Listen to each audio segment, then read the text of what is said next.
அதனால் நேர்மையற்று நின்ன ஞானவேலுக்கு, இயக்குனர் ஞானவேலுக்கு நேர்மையற்ற நிலையில் நின்ன சூர்யா இன்னும் இந்த 2 பேருமே தங்களுடைய வருத்தத்தை நேரடியாக தெரிவிக்கல.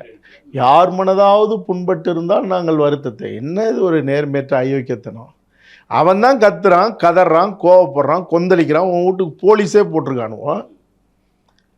அப்போ நீ என்ன செய்யணும்? சரி, உங்கள் மனசு புண்பட்டு இருந்தால் நான் என்னுடைய உங்கள் மனசு புண்பட்டுடுச்சு நான் வருத்தத்தை தெரிவிக்கிறேன்னு சொன்னா தான் அவன் படைப்பாளி எவனாக இருந்தாலும். அதை விட்டுட்டு இல்லை யார் மனதாவது, நான் தான் சொன்னேன், நான் படைப்பு செஞ்ச சந்திரகாடு ராமதாஸ் ஐயா உருவாக்கின மக்கள் தொலைக்காட்சி. அது யார் தொலைக்காட்சி? நீங்கள் எல்லாரும் சொல்கிறது போல் ஒரு சாதியாக பார்த்தா ஒரு வன்னியர் தொலைக்காட்சி. யாருக்கு வரலாறு சொல்கிறேன்? வீரப்பன் வரலாறு சொல்கிறேன். வீரப்பன் ஒரு வன்னியர். எடுக்கிறவன் யார்? கௌதமன்கிறவன். நான் அந்த சமூகத்தில் பிறந்திருக்கேன்.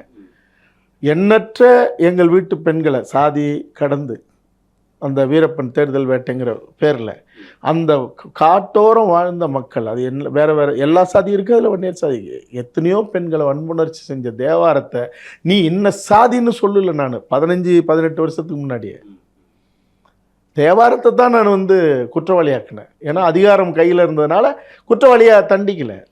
விஜயகுமார் ஒரு மலையாளி, நான் மலையாளின்னு சொல்ல. தேவாரம் ஒரு நாடார்னு சொல்ல. ஏன்னா மலையாளியும் நான் மதிக்கிறேன், நாடாரையும் மதிக்கிறேன். என் தமிழ் குடிகள் யாராக இருந்தாலும் நான் உயிராக நேசிக்கிறேன். அப்போ உனக்கு எதுக்கு இந்த அயோக்கியத்தனம்? அந்தோணிசாமி முதலியாருங்கிற ஒரு கதாபாத்திரம், அதுக்காக அந்தோணிசாமிங்கிற அந்த போலீஸ் அதிகாரி அவனை கொண்டாங்கிறதுக்காக, அவர் முதலியார் சமூகத்தை சேர்ந்தவருங்கிறதுக்காக முதலியார் சமூகத்தை யாருமே தப்பாக பேசவே கூடாது. அவன் அயோக்கியம் அவனாக இருக்கிறப்ப அவன் சமூகத்தை எப்படி பேச முடியும்? அப்போ அந்த அயோக்கியனை நீ குருநாதன் பேர் வச்சு, குருமூர்த்தின்னு பேர் வச்சு, குருன்னு சொல்லி பின்னாடி அவன் வீட்டில் அந்த போலீஸ்காரன் கொடூரமான வீட்டில் அக்னி குண்டத்தை திணிக்கிறேன்னா உனக்கு திமிரு தானே. இந்த திமிருக்கு நான் திரும்பவும் சொல்கிறேன், எனக்கு யார் மேலேயும் எந்த கோபமும் இல்லை. சிவகுமார் ஐயா மேலே எனக்கு எவ்வளவோ மரியாதை இருக்குது. என் மேலே ஒரு ஒரு அற்புதமான பாசம் காட்டினவர். இன்றைக்கும் அப்படி தான் இருக்காருன்னு நினைக்கிறேன். நான் அப்படி தான் இருக்கேன்.